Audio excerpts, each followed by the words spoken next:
And Tammy and Luke, take it away. Introduce yourself and take it away. Hi, good morning, everyone. I'm Tammy Lewis-Arndt. I'm the Chief Operating Officer at Centerpoint. We have locations in Lincoln and Omaha. We are a nonprofit, obviously, that provides behavioral health services in both communities.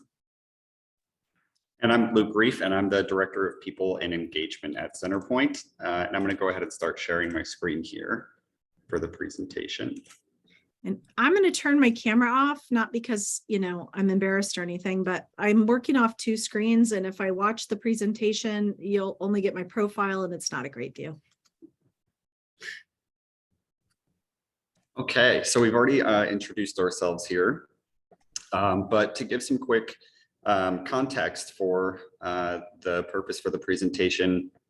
So this is a topic that Tammy and I have been presenting on for the last, I think it was 2019 was the first year that we presented on this topic. And the reason for it was we had been we'd seen a lot of presentations about millennials in the workplace and how to manage millennials and different generations in the workplace. And a lot of the content seemed to be really focused on the differences between those generations and not necessarily highlighting them in a positive way or talking about how to lean into and appreciate those differences between generations and what we can do as leaders in whether it's an HR role or as supervisors or leaders in other capacities that can lean into those differences and provide a workplace that is supportive of all generations and can bring out those different attributes in positive ways for us to work together in that way. So I like to start by sharing this quote. We defy anyone who goes about with his eyes open to deny that there is, as never before, an attitude on the part of young folk, which is best described as grossly thoughtless, rude, and utterly selfish. And this quote is from 1925. And the reason that I include it is just sort of to highlight that this conflict between generations is not a new thing. This is nothing that it didn't just come up in the last decade. There's always been that conflict, but there are a lot of really interesting ways that we can benefit from the differences between those generations. Tammy, do you want to?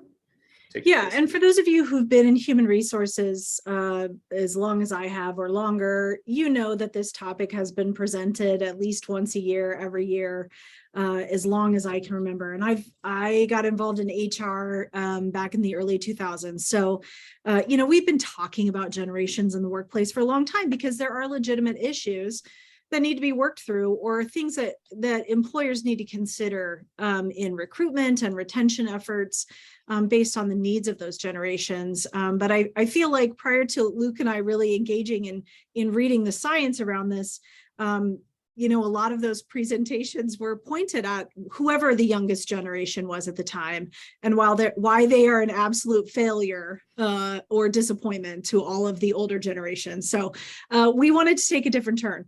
Our disclaimers are that generational analysis look at macro trends. There's a great deal of individual variation within each generation, and even individuals identifying based on parts of the country in which they resided at those times in life where you started to identify with a specific group. Generational membership and attribution is more defined by events and experiences and less about the year that you were born. So we know in the Midwest that a lot of the impact of nationwide issues don't hit us until 6, 8, 10 months, sometimes even 2 years after they've impacted the coasts differently. So that can have an influence. Millennial is not an umbrella term for young person. And I have to tell you, I'm shocked that, here in 2022, millennials are 40 now. So talking about millennials like they're the young people in the workforce cracks me up, but I still hear it all the time. I just heard it on a newscast the other day. I was like, we really have to stop doing that. And then a lot of generational archetypes are based on a privileged experience. So most of the research in science prior to 2020 that was done around generational differences was really looking through a white middle class lens and looking at white middle class people. So, when we talk about the definitions of generations, if you're a Black, Indigenous person of color or part of a marginalized group, your experiences generationally may be vastly different than what is described in our presentation because we're relying on the information that's available. And unfortunately, a lot of that was and has been focused off with a very white middle class lens.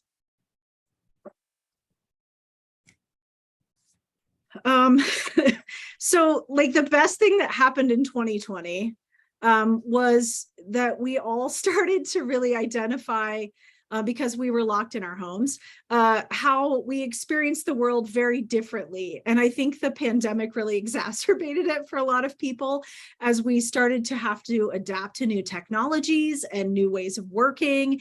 And as our world was sort of exploding on itself and starting to really cry out and say, we don't want things to be this way. We want a better world.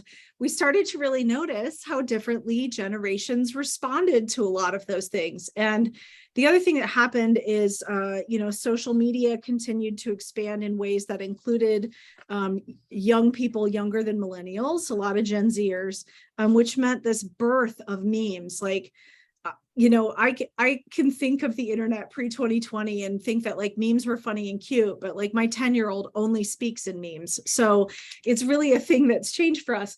And these are some of our personal favorites. And as a Gen Xer, like the one on the left made me laugh really, really hard. So perhaps I identify a little too much with the experience of that one. And I do think, as Tammy's pointed out, that the pandemic and I mean, a number of things in the last 2 to 3 years have brought conflict sort of to the surface. And I think the clash of generations, especially not exclusively, but almost especially between boomers and millennials, it was so prevalent online. And we did get a kick out of, as Tammy and I were preparing for the presentation, we talked about like which memes do we choose, because since this is a topic that we present on, we send them to each other as we see them, and so there's probably like a stockpile somewhere of all of the different exchanges that we've seen on social media. But yeah, these were just two of our favorites we wanted to share. Okay, so we're going to go over just the next several slides are just the names of each different generational group that we're talking about. And, just to reiterate that disclaimer from earlier, there are years of the span for the generation on born between these years. But again, what really groups folks together in their sort of cohort of the generation is more about what they've experienced and those sort of shared experiences and major events that took place, and those are what shape and help form our view of the world. And so that's why some of these traits that we're talking about at a macro level are ascribed to each generation. And to reiterate, disclaimer one more time, these are macro trends, and so we don't want to individually apply these characteristics to every single member of that group. This is just sort of the overall big picture view. Tammy, do you want me to go over these, or do you want to? I'll start and then I'll cover the ones that are particularly relatable to me, and then I'll hand it over to you. Okay. So I also do want to just say that we are a small group here. So if anybody wants to chime in, if anybody has feedback, if you have a question, you can certainly put that in the chat, or just feel free to like raise your virtual hand. Like when Luke and I, when I'm speaking, Luke will be watching, and when he's speaking, I'll try to keep an eye out. But normally pre-pandemic, we would have done this in a very interactive fashion. It would have been a lot more conversational. But so we want you to feel like you can absolutely, join in if you have feedback or input. So let's start with the baby boomers, who likely are the oldest folks in our workplaces currently. Predominantly, leadership still nationwide is predominantly made up of baby boomers. They're also known as the me generation, or some of us affectionately refer to them as the gray ceiling. They would have come to age, under the changing times of the Vietnam War and the impacts of social justice change on the heels of the civil rights movement. Would have, witnessed, some would have witnessed, the British invasion and experienced just the beautiful birth of what is some really amazing music. They are known as a hardworking and loyal generation, confident and competitive. And when I say loyal, I mean that this generation in particular found an employer and stuck with them for generations. And I know in HR, we've all experienced that there is quite a drastic change between the baby boomers and Zennials when we start talking about them, or Gen Z, and the way they think about loyalty. Because it may not be as long-term as baby boomers think about it. And it can be really hard, or in my experience, can be very difficult for boomers in leadership in particular to grow accustomed to the idea that people can be loyal without working for a single employer for their entire lifetime. So that's considerable change. After the boomers, of course, come what I consider the superior generation, AKA Generation X, the lost generation, or the baby bust generation. We're the smallest generation represented in the workforce today. We were post-war, pre-war, sort of in between conflict generation. Our parents had a very hands-off approach, typically, to the way we were raised. So we grew up sort of anti-authority, self-reliant, and in raising children, especially those older Gen Xers, were really family focused. When you think about helicopter parenting, a lot of times that was older Gen Xers who felt like their parents didn't pay enough attention to them, probably. Yeah, we are very fiercely independent, have loyalty in the workplace, although less so than the baby boomers. Many Gen Xers will have had 3 or 4 significant employers in their lifetime versus the 1 or 2 that boomers had. And as you look at younger Gen Xers, that even becomes more fluid. It started to really change in the 90s a little bit more. So yeah, we are fiercely independent, and we took that birth of rock music and made it to even better music. So I'll just put that out there. I'll have to agree. It's some great music. So Generation Y, or millennials, some diversity in perspective or opinion between your presenters today, because in my personal opinion, this is the best generation, because obviously I'm a member of that, which is why I have that opinion. So born between 82 and 95, roughly, coming of age between 2000 and 2013. So a lot of significant events, 9/11, we used to be able to say the recession, one of the recessions, or 2, war. So the housing market bust, a lot of economic turmoil and instability in sort of the political sphere, and that has shaped some of the traits of my generation also.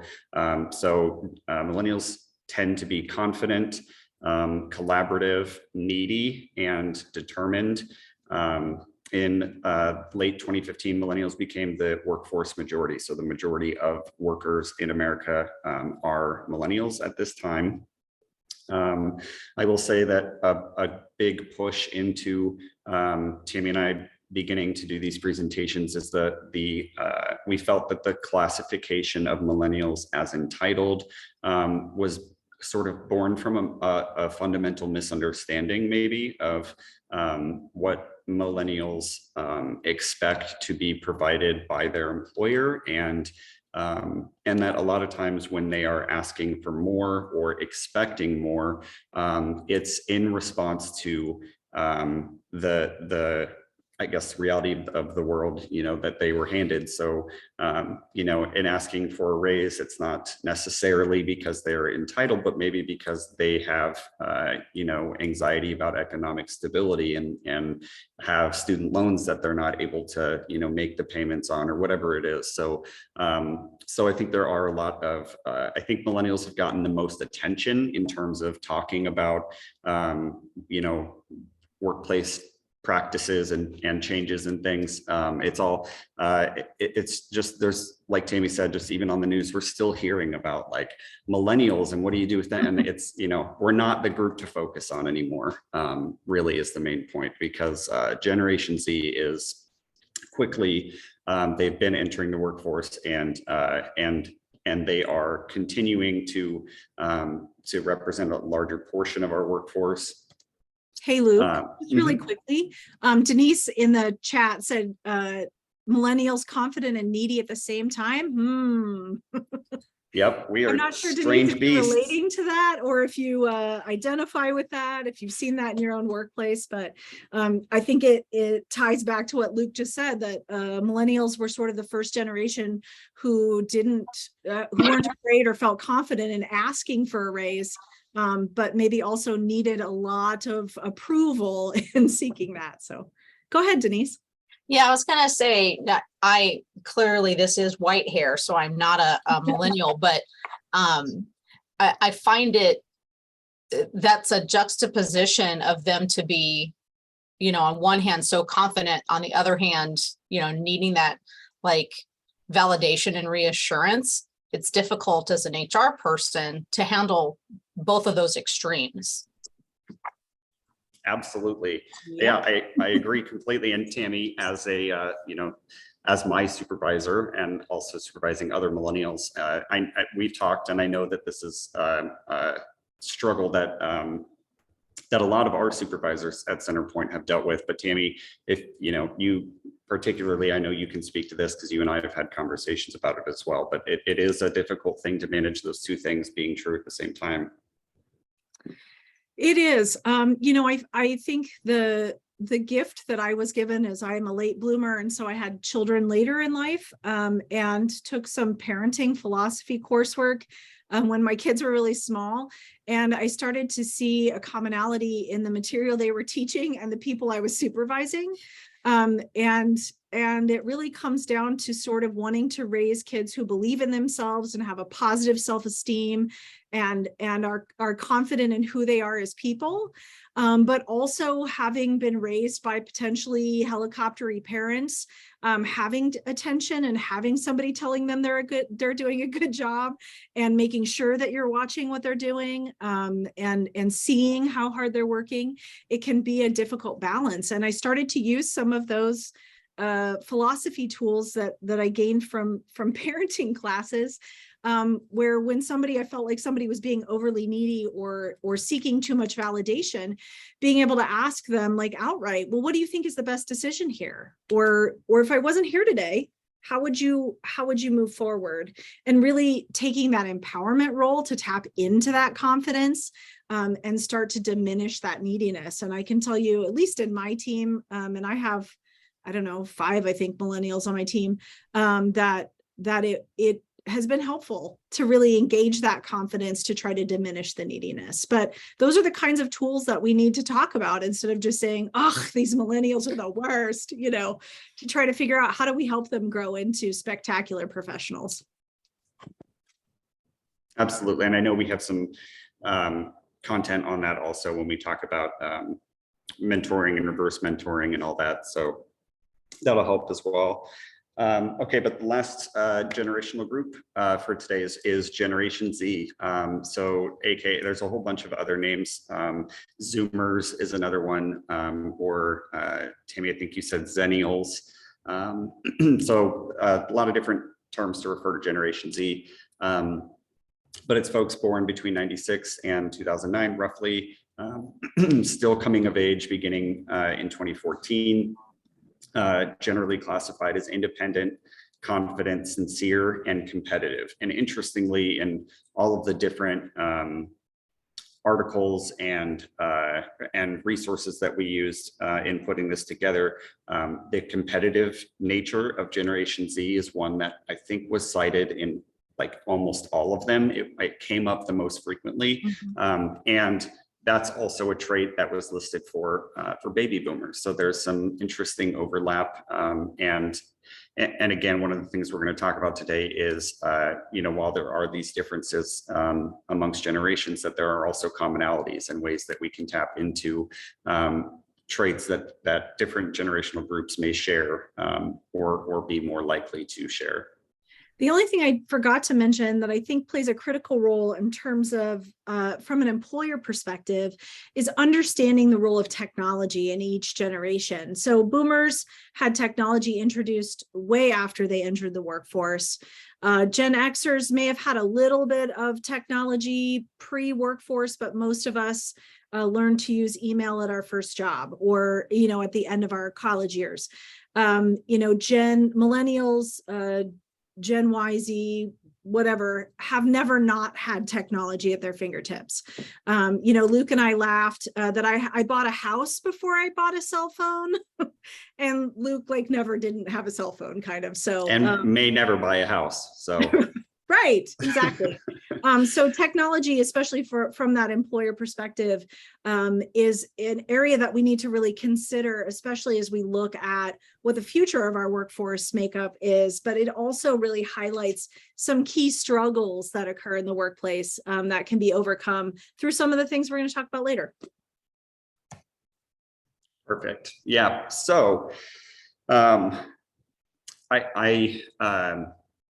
want to sort of give context to some of the terms that are used here in talking about. So baby boomers are the last generation in the workforce that are considered to be part of the industrial economy. So what this is referring to is specifically in the late 70s and early 80s.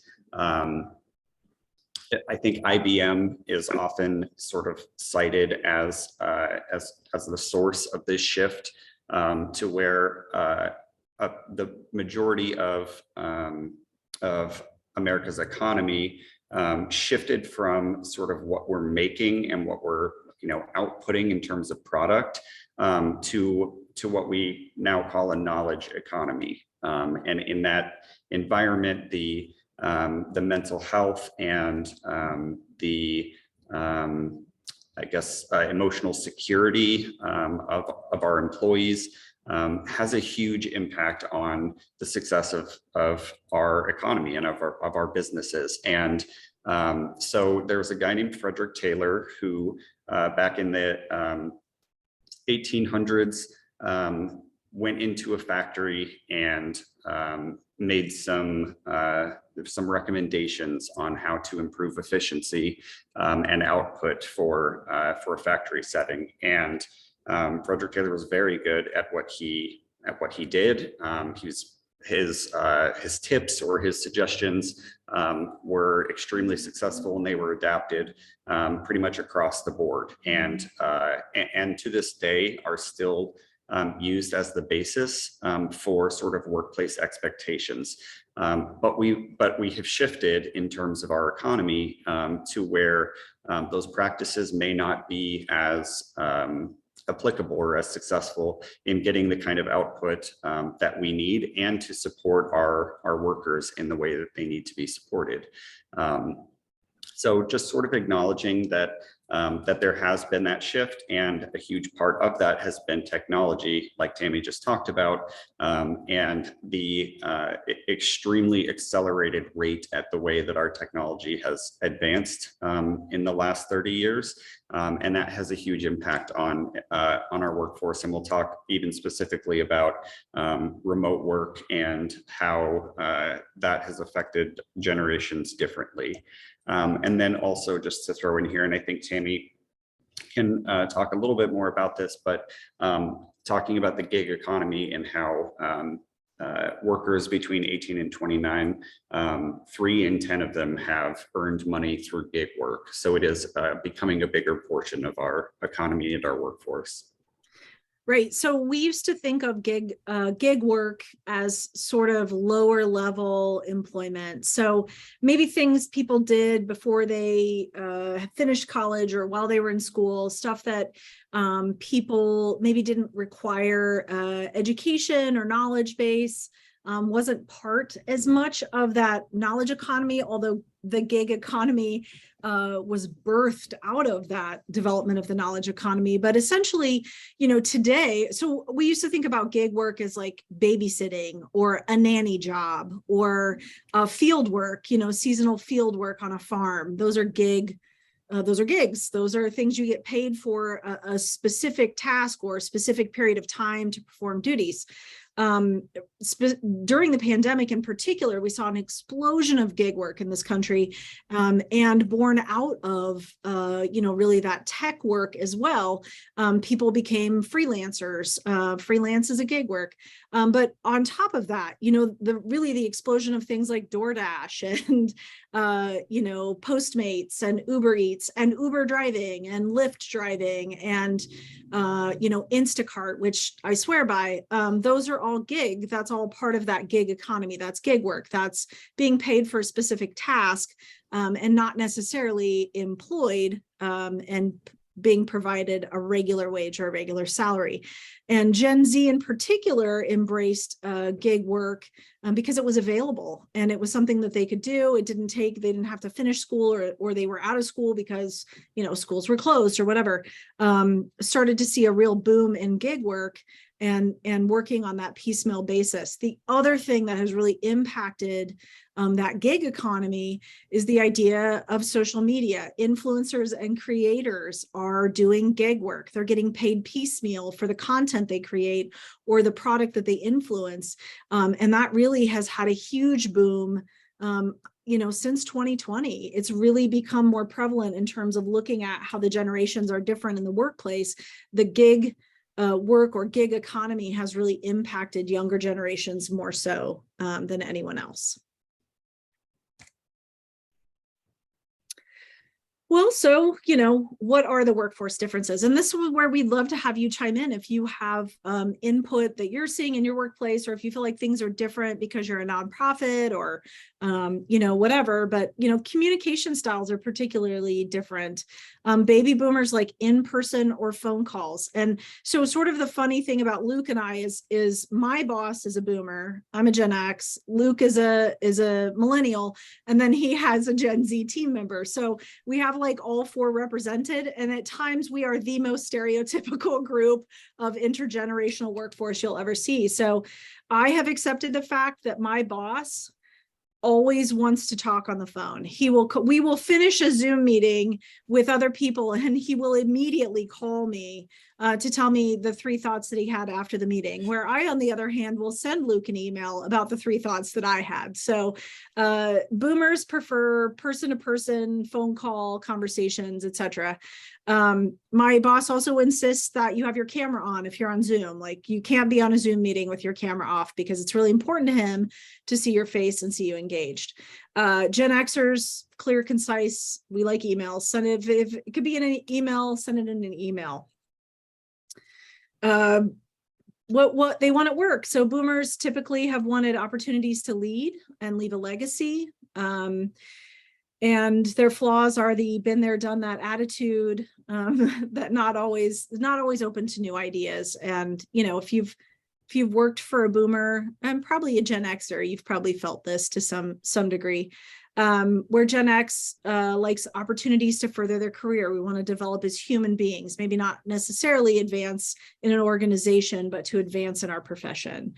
We have a wait and see approach. We can be very skeptical. And we have a difficulty communicating, but mostly because we just want it in an email. So that's my personal take on it anyway. Which I can appreciate. So yeah, so Gen Y or millennials, our communication preferences, wanting details, frequent feedback, both in person and online. Again, if you sort of think about events and experiences that sort of shape us in those formative years, wanting details for those who have supervised or maybe even just work with millennials, that it's really important for millennials to be given the reasoning behind a decision, or if they're asked to do something, they want to understand why, or I guess in how that fits into the big picture. If they're going to do this, what is it accomplishing? And so having that context and those details is really important. It's appreciated by millennials. So Gen Z prefers quick, concise communication by text, photos, or videos. Like Tammy pointed out, her 10-year-old son speaking basically in memes. Gen Z is they're quick. They can communicate just through emojis, memes, like they've grown up with technology in their hand. So, for a millennial like myself, I got my first cell phone I think at 16 when I started driving, and I had computers like in middle school. In the school, we didn't have one in our home, and so the adoption of technology was sort of as I was still a kid and in school, whereas Gen Z, for the most part, a lot of them had cell phones in second grade or whatever, and so just their comfort with technology. Their preference for communication is much quicker. They can take in information more quickly, and so they want to just get what they need and move on and act on it. So they're much quicker in that way. So what we want at work for millennials, opportunities to access new skills and information, which goes right along with the context of things that's preferred, like I just talked about. And for Gen Z, opportunities to learn, lead, volunteer, and create. We're going to talk quite a bit about how Gen Z has an expectation of diversity, equity, and inclusion. And as the most racially and ethnically diverse generation, they want to see that reflected in the workplace. And so the opportunities for them to volunteer, create, or take part in those things that they view as important and as basic requirements are really important to them. But also, recognizing this is one of those areas where you see some overlap with Gen Z and baby boomers. And so when we talk about mentoring and reverse mentoring with the potential shift in knowledge of baby boomers retiring and Gen Z entering the workforce, those who are really interested in learning to lead, there's a lot of knowledge transfer that can happen between those generations. And then some flaws. So millennials asking what's in it for me, short attention spans, high demands. I can personally attest to all of those. It's definitely my orientation to the workplace, most especially the short attention span. I recognize that with myself a lot and try to be mindful of it, but for me personally, it's pretty inherent. And then for Gen Z, we can do more / better approach and having high expectations. And I'll just say in my experience in working both with employees who are members of Gen Z at Centerpoint and also folks that I work with in young professional groups, that I definitely see that we can do more, we can do better approach. And that I think it plays out in a way that that comes across as high expectation of, so this is what we're doing, we talk about, and Gen Z is really good at thinking, well, that's great, we're doing this, but why aren't we doing this too? Or, we could do this better. And so it's a helpful voice, I think, to have at the table. I think they provide some benefit there. Just to give us some context really quick, if you would go into your reactions, and if you used a typewriter while you were in high school or college as opposed to a computer, give me the laughing face. And if you don't know or have never used a typewriter, give me a heart.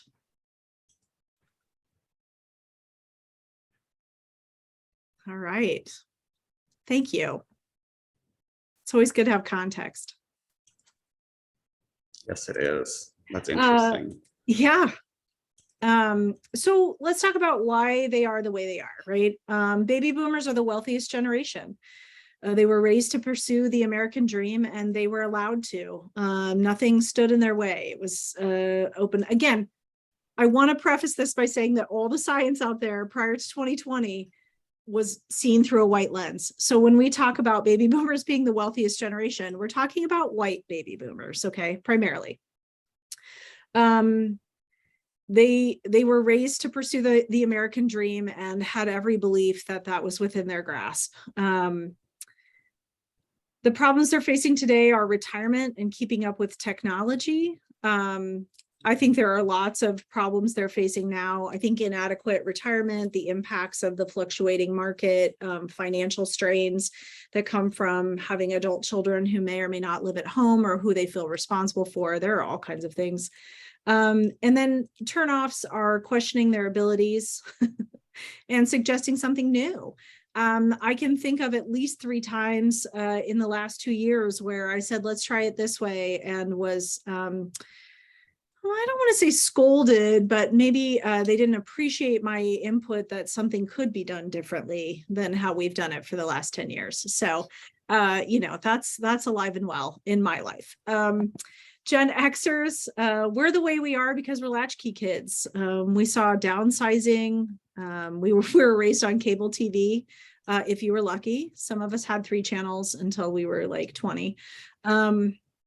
But we were definitely raised to be self-sufficient. And this is a key difference, I think, for a lot of us who, and maybe Denise, what your comment was about in terms of having confidence and being needy at the same time, is that Gen X are self-reliant and self-sufficient, which comes off as confident because we're independent and we don't ask a lot of questions, we just figure it out.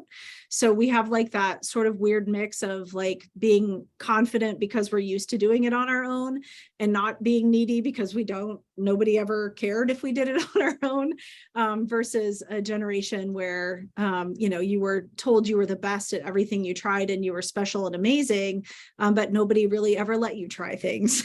So you're not sure if it's okay. So I think that's a key difference in terms of the, you know, confidence and self-sufficiency. Problems that Gen Xers are facing now, debt, for sure. We didn't enter an economy that our parents entered. Work-life balance is a priority for us and difficult to attain at times, especially as we advance in our careers. And then just having those opportunities for career advancement. A lot of boomers, especially today, find themselves trapped in that narrow margin between the glass ceiling and the generation below them. And they're getting pushed out of jobs and pushed out of opportunities to advance in careers because millennials are so hungry and Gen Zers are so competitive that they're racing to the finish line before Gen Xers have even realized that the finish line is within grasp. So as boomers are moving out of the workforce, a lot of times Gen Xers are being skipped over for those career advancement opportunities. And they're looking around wondering how they got to be 50 and have a 30-year-old boss. So that's a reality that we're facing every day. And turnoffs are being overlooked. And loyalty that goes unrewarded. And I think that was, for me personally, one of the challenges that I had to really honestly figure out how to let go of, was the concept that loyalty meant staying with the same employer for decades. I've been at Centerpoint for almost 15 years, but I also had to realize that a lot of young people aren't going to be at Centerpoint for 15 years. And I have the opportunity and obligation to make it the best experience that they have, so that maybe someday they'll come back. But I felt like that loyalty that I've paid to the company oftentimes is disrespected when people leave who I've invested in, when in truth, it's just the difference in how people perceive loyalty. So, but it's a turnoff, or can be a turnoff. And for Gen Y or millennials, why are we the way we are? I ask myself that every day. Micromanaged by parents is a very common trend. We talked about helicopter parenting, and that's absolutely and this is, again, based on research on what a generalized macro sort of trend is, but speaking as the millennial representative today, at least, and I can say amongst my friends and sort of in my social circle, that micromanaging and helicopter parenting was very prevalent and raised to be high achievers. So having parents who are always around and sort of either doing things for us or monitoring the way that we were doing them led to a lot of that needing that validation or checking in, like, are we doing this? Am I doing this the right way? Or, wanting that feedback. Problems we're facing now, debt, absolutely. The student loan, particularly student loan issue, is one that's talked about frequently within Gen Y and Gen Z, and a major source of debt, especially for those who are just graduating and entering the workforce and having to figure out how to cover the student loan payments while they're starting their first job out of college and stuff like that.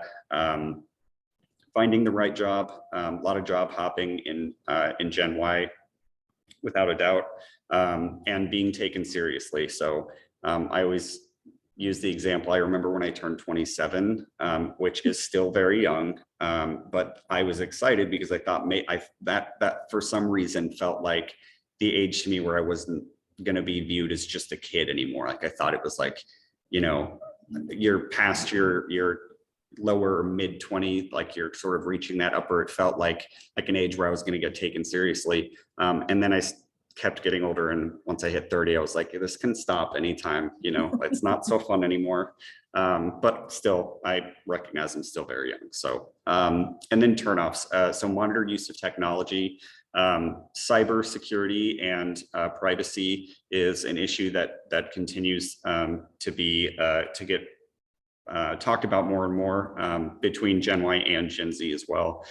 So definitely wanting to know that we have a right to privacy and that we can do things without having someone, looking over our shoulder, and then dismissed for lack of experience. So in a way that's, sort of equally frustrating as when someone with experience has that experience dismissed.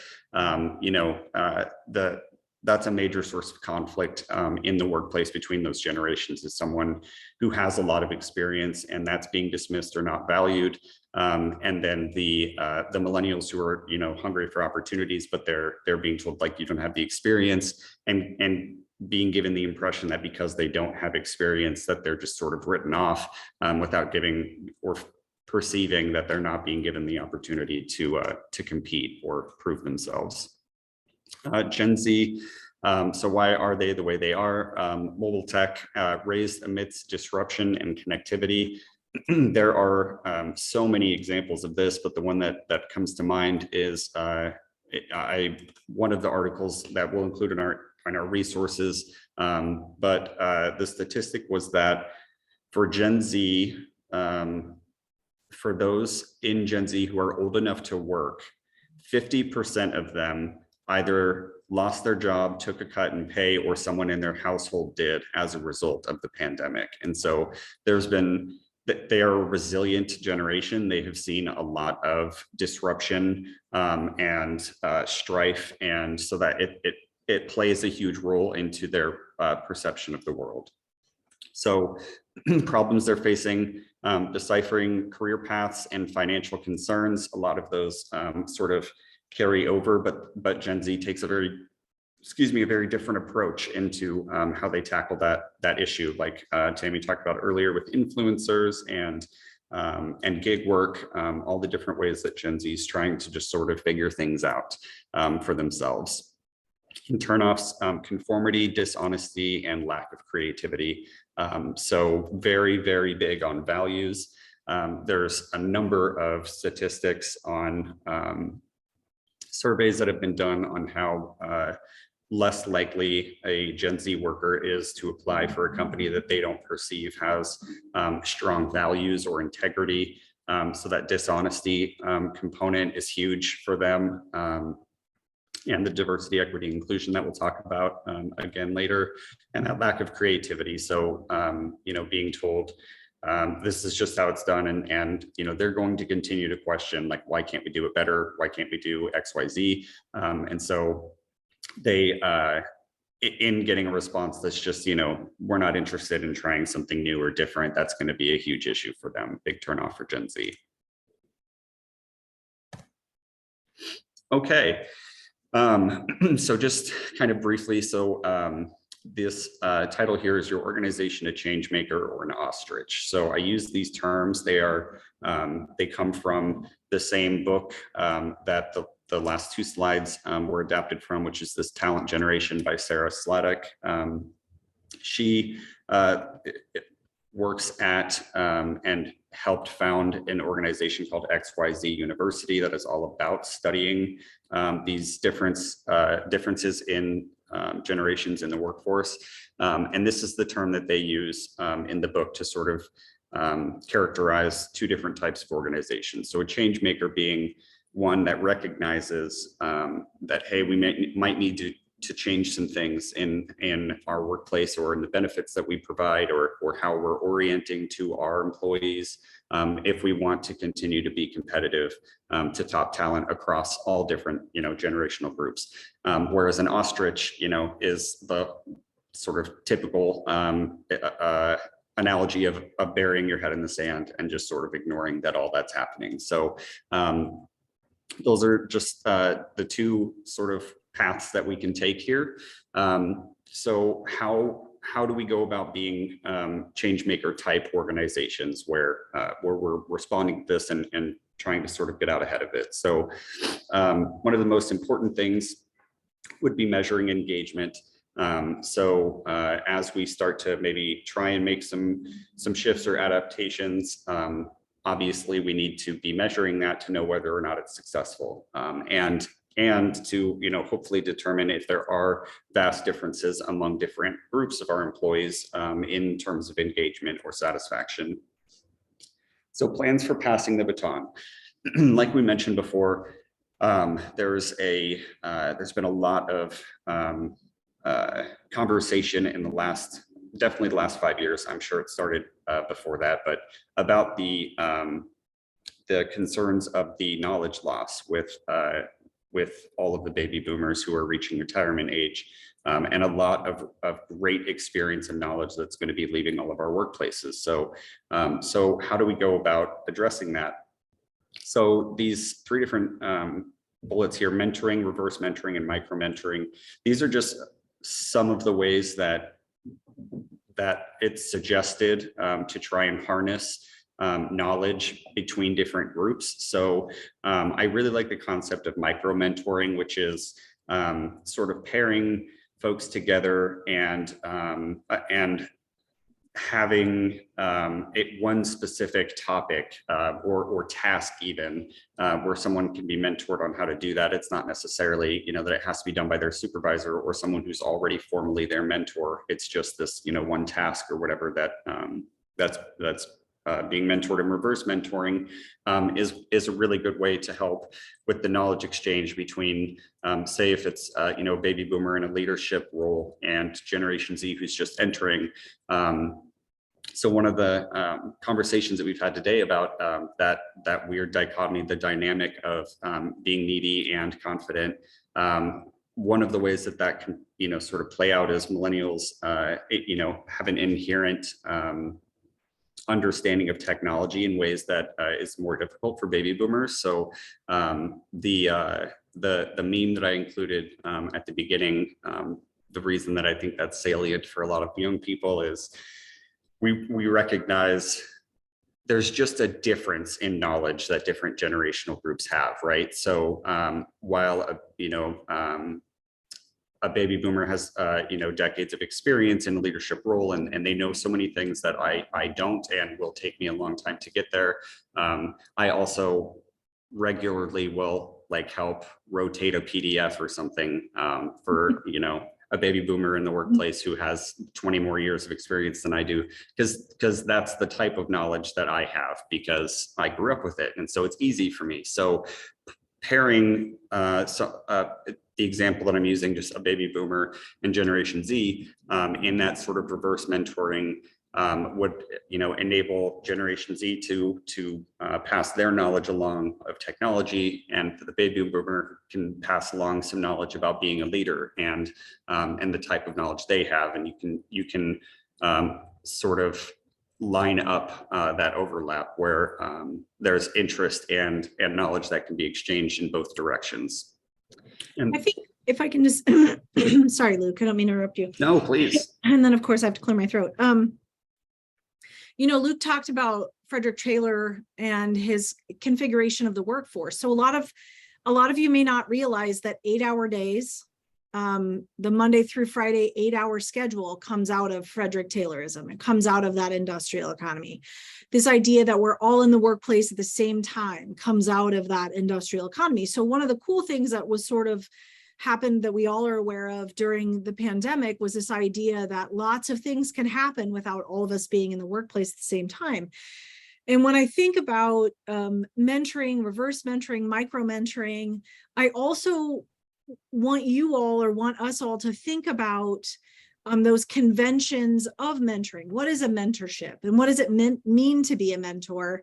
And how are, beyond these examples that Luke gave, what are the other ways we can engage employees to share knowledge? I can remember when I first started in HR, there was this big fear about the knowledge loss in the workforce because the greatest generation ever was leaving the workforce. They were retiring, and they had all this historical knowledge, all this, because we didn't have computers when they started at work. And so we didn't have ways to capture what they did or how they did it. And today we have less concern about maybe what people were doing or how they were doing it, because we're technology focused, and we have databases, and we have historical information, and we have, electronic versions of things dating back 15 years. But what we don't have is that ability to share that unique knowledge that comes with, like Luke said, with 20 years of leadership. What are those valuable experiences? And so maybe mentorship is less about, even less about generational connectedness, although that's certainly beneficial, but more about how do we share information that is unique to a human being, or a skill set that's unique in a mentorship opportunity. And then really beyond generational differences, thinking about how we embrace that from a diversity, equity, and inclusion space. And we'll talk more about that in a second, but for sure, mentorship of all kinds is really critical. Sorry, Luke. No, thank you. Yeah, absolutely. And so this quote at the bottom about adapting our workplaces to our talent is sort of right in line with all of what the purpose of the conversation today is about. How do we make some adaptations or shifts in order to do as much as we can for our workers and to get from them all that they're capable of providing. So this 30-30-30, it's a, you've probably seen this in other formats, like a 10-10-10. It's just basically saying a way to divide up your time. So spending 30 minutes as a mentor, 30 minutes being mentored, and 30 minutes as a connector, where you're connecting someone who needs some mentoring from someone else. And so that's just one of the ways that it's suggested that you could spend your time to help connect people from different generations and tap into their strengths, and then giving everyone a voice at the table. So like we talked about, that every group has their own strengths and sort of inherent natural talents. And so providing everyone with the opportunity to bring those to the table and point out what sort of jumps out to them from their own perspective or interpretation of the world. It's easier for them to identify certain things. And so all of our organizations are better by having a greater representation of perspectives and experiences at the table. Tammy, anything you wanted to add to that? I think as we start to talk about just the history of, talking about generational workforces, and for those of us who are, who had typewriters when we were in college, or even starting the workforce, or in high school, maybe, The idea that today, those generational differences are maybe less impactful, although impactful in the workplace and certainly cause tension and things that we need to pay attention to.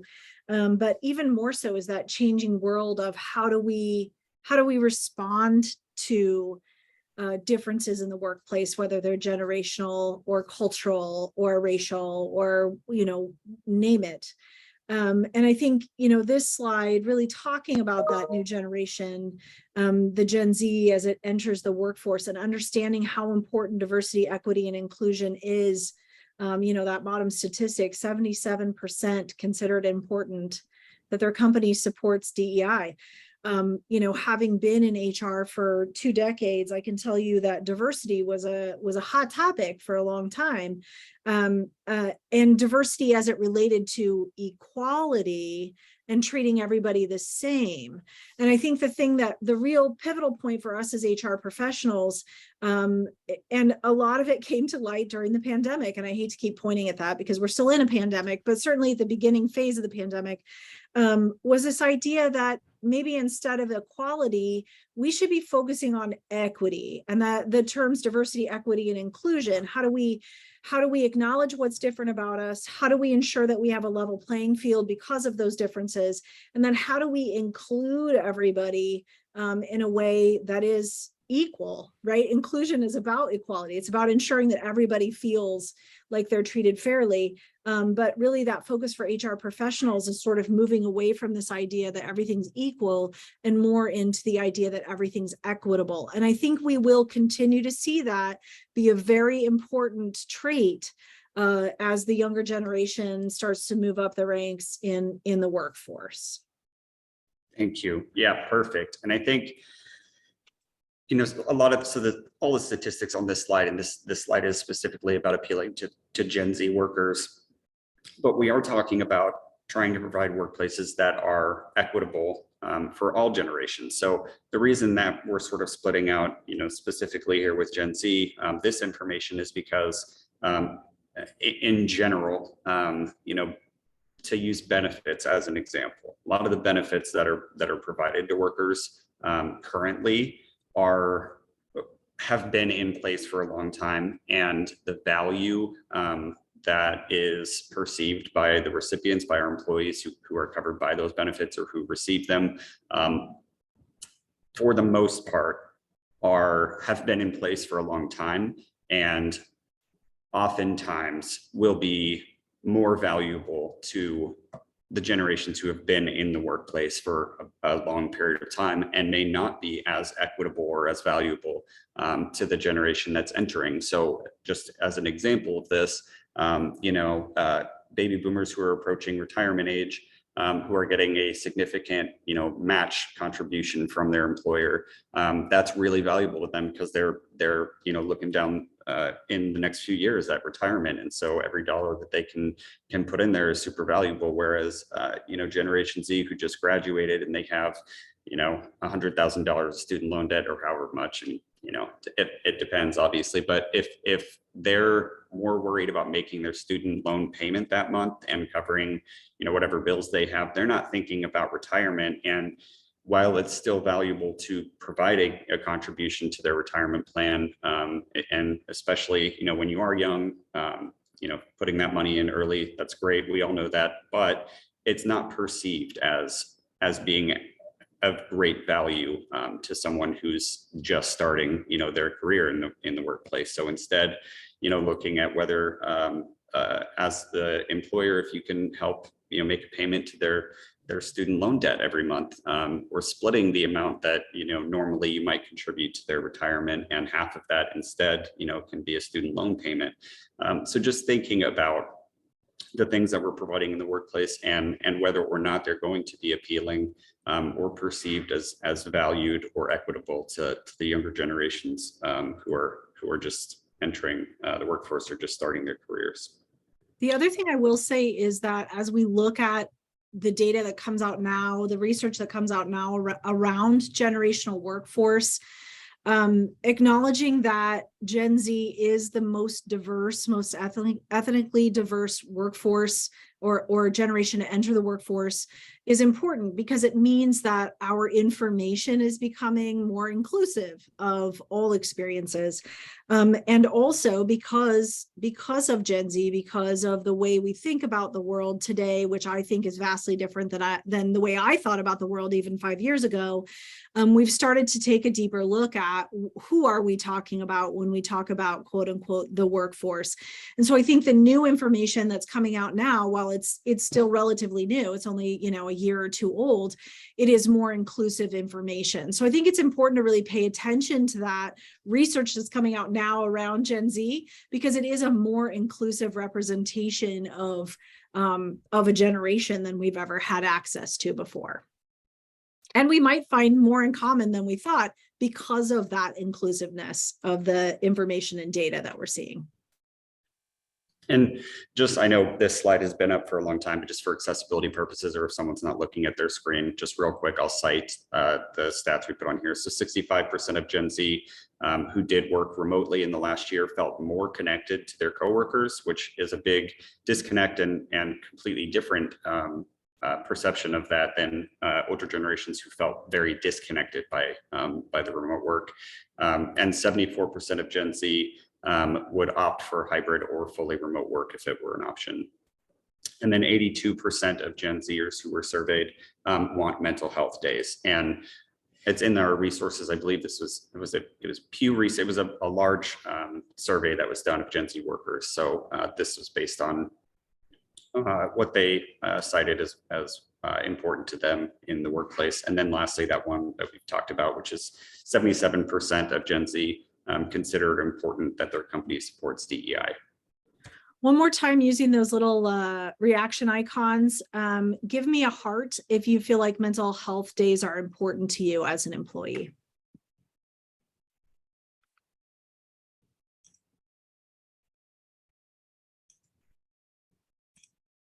Cool. So it's not generational, it's all of us. Awesome, thank you. Very cool. Okay, so what do we get out of a fully inclusive engagement approach? So what does it look like if we are sort of fully tapping into what we know about what's valued by all the different generational groups? So dedicated problem solvers.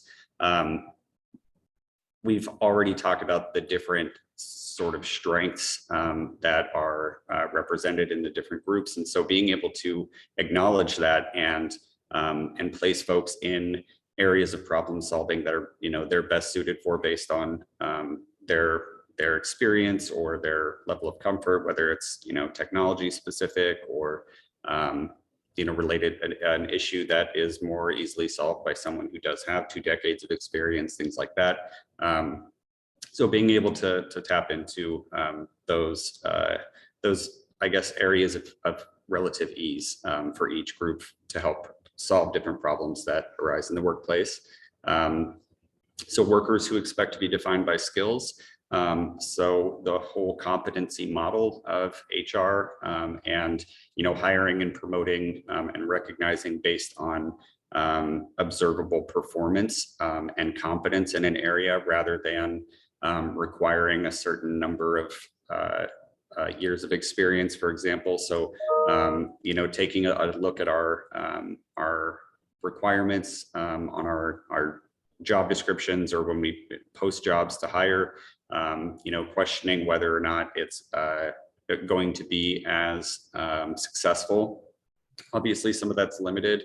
Like for us, I know, a lot of our positions, there are state regulations that mandate that they have certain, years of experience or whatever it is. But both millennials and Gen Z really expect to be defined by skills and by what they're capable of doing. And so making sure that we have tools in place to be able to measure someone's performance and how well they're able to perform the essential functions of their job, and to base our valuation of our employees on those skills and their performance rather than whether they check a box of meeting a number of years of experience or whatever.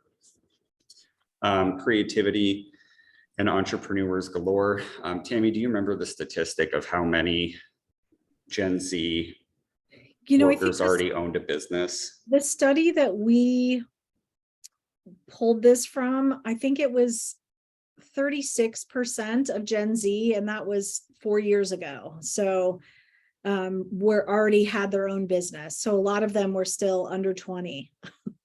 Now, I knew it was somewhere in the 30s percent wise, but that it floored me, that statistic. And I think it's because, you know, I wasn't thinking about the different types of businesses that, you know, most people in that generation are starting or have, which is, you know, gig work and influencers and content, you know, creators and providers. And so just the fact that they have the wherewithal, you know, to establish that business in their 20s or even sometimes before, really, that was super interesting to me.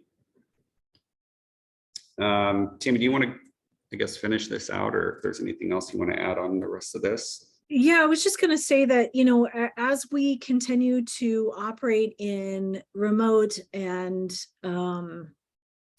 hybrid work environments, as we continue to engage younger generations in the workforce, we do have to at times set pretty firm barriers or boundaries around when is work time and when isn't work time.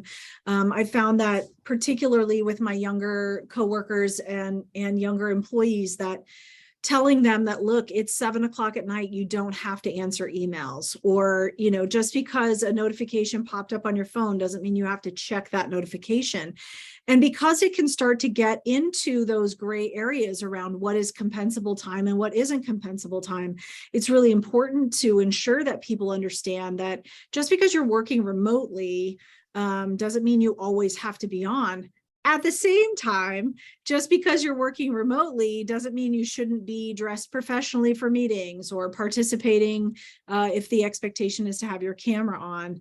And then really thinking about how we look to, like Luke was talking about with mentorships, but how we can complement each other with, you know, really paying attention to where those gaps are in our workforce, and how we pair people together for success, and really giving people an opportunity to learn and grow. You know, at Centerpoint, we developed a leadership academy where we identify people who are demonstrating leadership skills and put them through a year-long course of leadership, you know, developing their leadership skills and providing them opportunities to grow in that way. And it was really focused on those people who sit in the middle of the workforce, not people who are supervisors or people who are in director level jobs, but really those people who have leadership skills in hopes of helping them figure out how to be leaders from where they sit, and that, you know, the engaging them in a way where they felt like they were getting attention and development. And it was, you know, originally, you know, a lot of millennials in the first couple of cohorts, and then they became more and more intergenerational as our workforce started to change and really started to look at how can this little cohort of 8 people start to see what they have in common versus what's different, and how do we engage that with each other. So look for those opportunities as employers to start to cross those barriers in creative ways.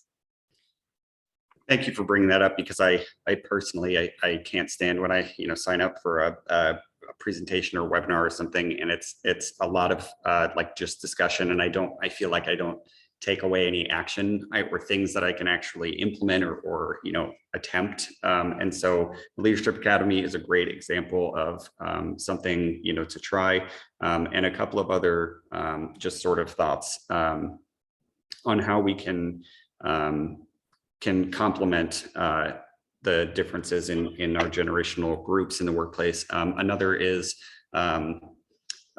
like a almost like a show and tell sort of environment where you know, each week someone can just get up and talk about, you know, something that they learned. So Tammy, as a, you know, Gen Xer, and having an ongoing sort of lifelong process that you and I have talked about you know, defining your work-life balance and setting those boundaries, and balancing that with career advancement and development. It's something that has come for you from not only formal education and knowledge, but also your own experience, and being able to sort of pass that along and give like almost like a mini TED Talk about what you've learned and how you do that, and being able to pass that knowledge along, to folks who are maybe in a younger generation and haven't had the life experience or the years to be able to figure that out for themselves.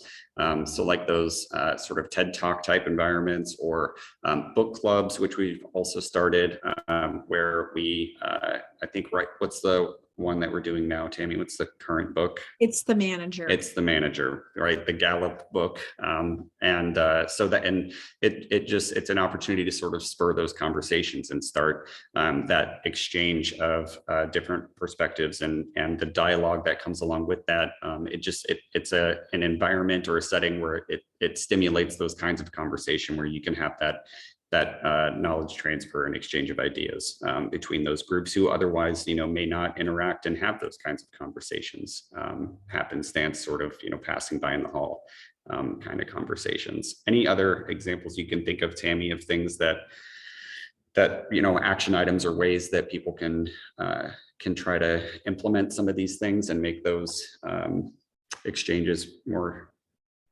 regular or easier? I mean, you know me, I have a million ideas, but I'd actually love if you all would, if anybody has anything cool that you're doing right now that has helped bridge gaps for you, or if you have things that haven't worked, feel free to engage with us. One of the things that we started doing when we all went remote was move away from our sort of business oriented huddle every morning to doing a more social oriented huddle.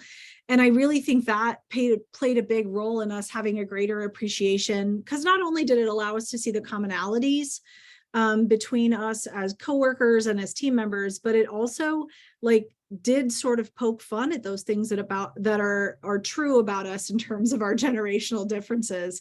And it's been a good time, but we'd love to hear from you. What are you doing, or what are you not doing that you'd like to talk about? If you're all still there. Yeah, a monthly festive Friday. Okay, that sounds cool. I like that idea. What's Festive Friday about, Denise? What do you do? So what we do is, in our central services team, we try to do something, because obviously we run the gamut of all four of those generations. And we do something that is more of a team building, just to get people used to being around someone that's not maybe necessarily right in their office, and that's different from them. Because if you don't interact with a boomer and you're a millennial, then that's just like that old guy over there or whatever. So we try to do something that is like not a lot of physical effort, because we're all in our various stages of health, right? But where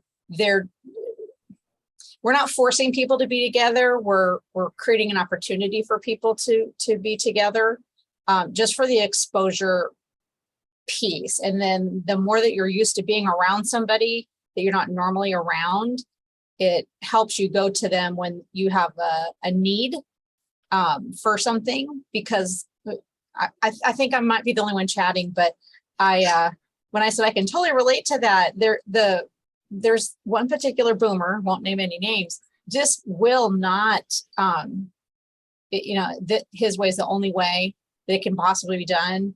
And I've been here for 20 years. I've been, it's like, and I'm not a millennial, but I see better, faster ways to do things.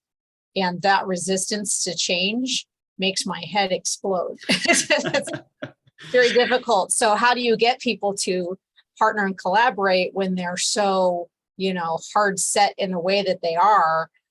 We just create social activities on premises, on the clock, so to speak, just for a couple of hours, just to give them exposure, because otherwise we're all just stuck in our offices, never interfacing with each other.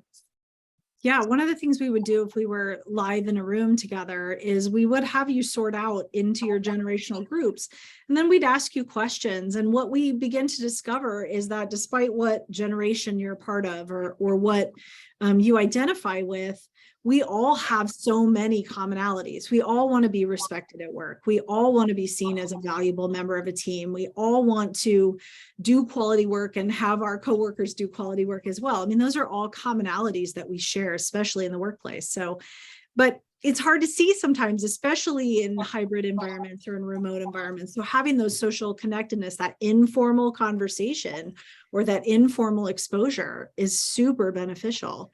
And actually, one of the things, I think I was in a Harvard Business Review article that I read, was that part of what made remote work so difficult is we lost all of that informal conversation. So you'd show up to a meeting room and you'd chit chat with 3 people who were there when you got there, and you'd talk about what you were watching or whatever. You'd have those water cooler conversations. But when we went to a remote world and everything was on screen, you show up and you do the meeting and then you leave. And so you don't have any pre-meeting or post-meeting, which is where we start to see each other as humans, you know? Right. So conflict was on the rise because we were forgetting that outside of work, we're actually pretty cool people. And, you know, those challenges became more difficult. So. And they don't want to spend a lot of time outside of work either. Right. That's something that my leadership doesn't quite get yet, is that, you know, our time is precious off campus. And so we don't necessarily want to have to go to those things either, you know, so I'm trying to like nudge them in the direction of do it here on campus. So you're not asking them to give up even more of their time for something that's not even, you know, it's not a value add to a great number of people. They don't understand that networking is what, you know, might get you your next job or whatever. That's great insight. Yeah. Now I'll get off of here again. No, thanks for joining in. Yeah, thank you. Especially to point out, I mean, again, just that the importance of that. It's almost, to me, the way I think of it is almost like demystifying, you know, like I think in most organizations, people would be so like blindsided if the CEO came to, you know, like someone entry level and actually just came to them and asked them how do I open this, or how do I rotate this PDF or whatever. But when you have those more frequent interactions and you know, you have a level of comfort with people regardless of what level they're at or position that they're in, it makes it more comfortable for people to be able to ask for that micro mentoring or reverse mentoring. And so the importance of you know, things like Festive Friday or having those informal social conversations is really important with this knowledge exchange that we've been talking about. Is anyone doing anything in terms of mentorship that they'd like to share?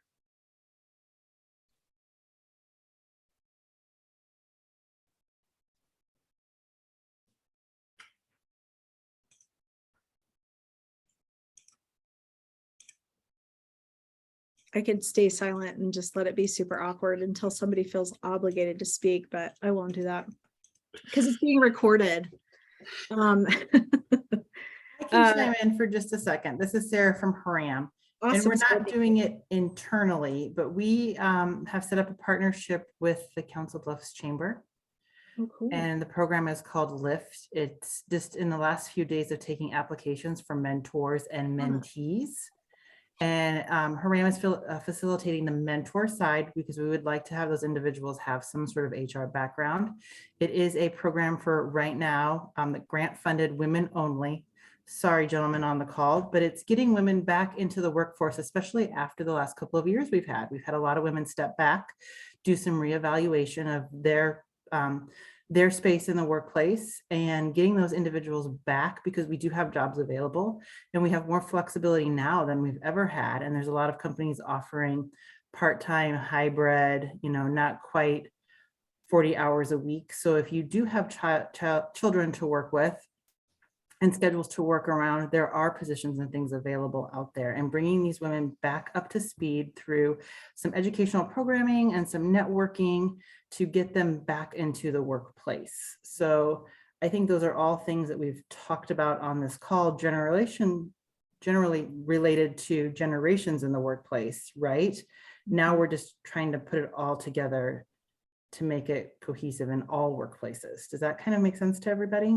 Absolutely. It's a very cool program. That's awesome. Yeah, I saw an email about that, Sarah. I'm glad you brought that up. It looked like a really cool program. So awesome. Yeah, very cool. As we move to more discussion, I'm gonna go ahead and stop recording just in case anyone wants to be a little more candid. Cool.